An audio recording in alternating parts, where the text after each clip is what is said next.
The bottom number of a fraction can't equal 0.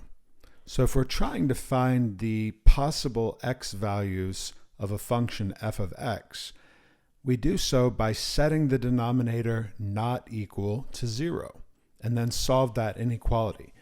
In the case of f of x equals x squared minus 4 over x minus 5, we would have x minus 5 is not equal to 0. And here we would add 5 to both sides, and we end up with x is not equal to 5. Now, to write this in interval notation, we would have parentheses, negative infinity, comma 5, close parentheses, which represents all of the numbers less than 5. We put a union symbol, and then we have 5 comma infinity with parentheses on both sides. That represents all the numbers greater than 5. This is saying that your solution could be less than 5 or greater than 5, but notice with no bracket on either one, 5 itself is not included as a possible member of our domain. Let's look at our next problem.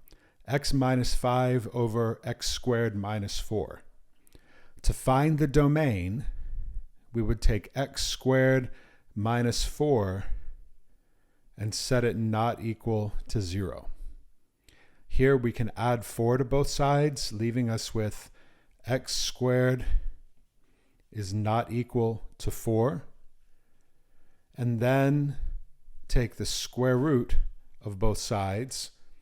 As with equations, we put a plus or minus in front of the right side, and we have x is not equal to plus or minus 2. That means x can be everything except 2 or negative 2.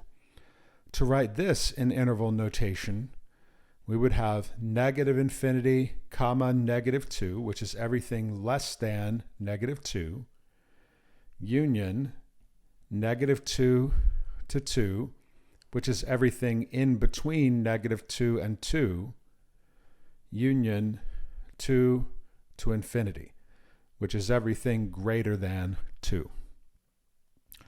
Looking at our next function, f of x equals x plus 3 over x squared plus 10. The top number of a fraction can be anything. When we're finding the domain, we don't need to worry about what the top of the fraction would be. We just can't have 0 in the bottom. So we would take x squared plus 10 is not equal to 0. If we subtract 10 from both sides, we would have x squared is not equal to negative 10. Now here, we can pause for a minute. Remember, when you square a number, you can't get a negative result. So this inequality, x squared is not equal to negative 10, is going to be true no matter what you put in for x. In other words, our domain here would be all real numbers. And the way we would write that in interval notation would be negative infinity, comma, infinity. If you would like to try to find the domains of the next two functions on your own, pause the video now and resume when you're ready to see the solutions. For the next function, we take the denominator x plus 2 and set it not equal to 0. Then we subtract 2 from both sides, giving us x is not equal to negative 2.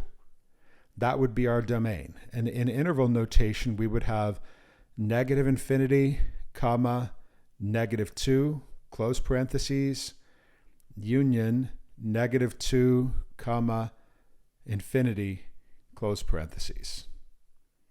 For our next one, we would have x squared minus 2x minus 15 is not equal to 0. We can factor the left side to multiply to be negative 15, but add up to negative 2. we could use x minus 5 times x plus 3. And then we take each one of these and set them not equal to 0. X minus 5 is not equal to 0. X plus 3 is not equal to 0. The first one, we add 5 to both sides, and we would have x is not equal to 5. The next one, we subtract 3 from both sides, and we have x is not equal to negative 3. So the domain of this function is all of the x values except negative 3 and 5. In interval notation, we would write this as negative infinity, comma, negative 3, union negative 3 to 5, union 5 to infinity.